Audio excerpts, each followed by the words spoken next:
Students there are demanding free education and also those who are excluded from NSFAS to be considered. Currently, the university is awaiting for a court order this afternoon that's seeking to prevent the ongoing protest by students over registration.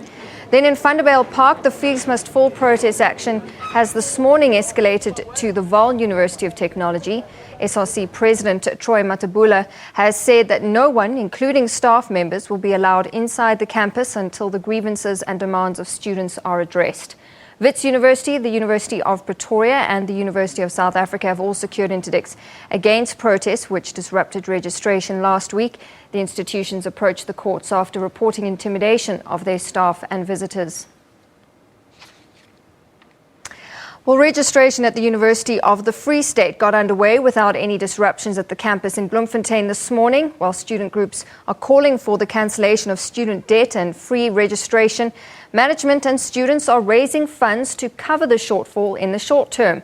Well, for more on this, our reporter Richard Newton is at the University of Bloemfontein. Richard, good to talk to you. So registration underway there, and the SRC has taken on quite an incredible role of leadership, haven't they? Tell us more. Yes, they have. There's a carnival atmosphere actually here the whole weekend and today as well, with students coming here, getting into their houses, looking at the campus, going around with their parents, seeing exactly what's to be had here. And in the hall behind me, hundreds and hundreds of students queuing up and getting their registration done as soon as possible. But as you were saying, the initiative taken by the SRC to raise that money, 1.2 million, which has now been matched by management who's saying, look, they're going to raise another million to put into that fund. And it's not that the students here aren't part of the debate of fees must fall and so on, but there's a different way of approaching it at the moment to cover that shortfall. And as you said, rightly so, a great initiative there from the students and management to try and make up that money. But with me is Rector and Vice Chancellor, Professor Jonathan Jansen. And Professor, what we were saying is it may be a carnival atmosphere now, but the debate about fees and about outstanding debt and all those issues, that debate is not yet over. And it shouldn't be over. It should continue until we find a structural solution to the problem, by which I mean that at the end of the day, with the tens of thousands more qualified students entering our university system, but not having the money to pay, you can't squeeze water out of a rock. You know, you've got to be able to find a way of doing this at the level of government.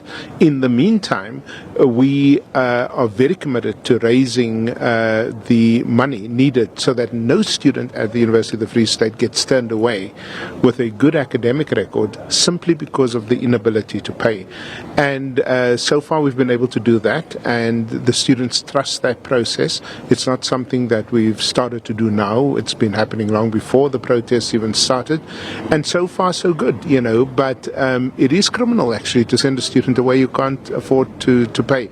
So we have found ways within the limited budgets that we have, and with the generosity of our funders across the country and around the world, to raise the kind of money that makes this possible. But the debate should continue until we find a solution for the country as a whole.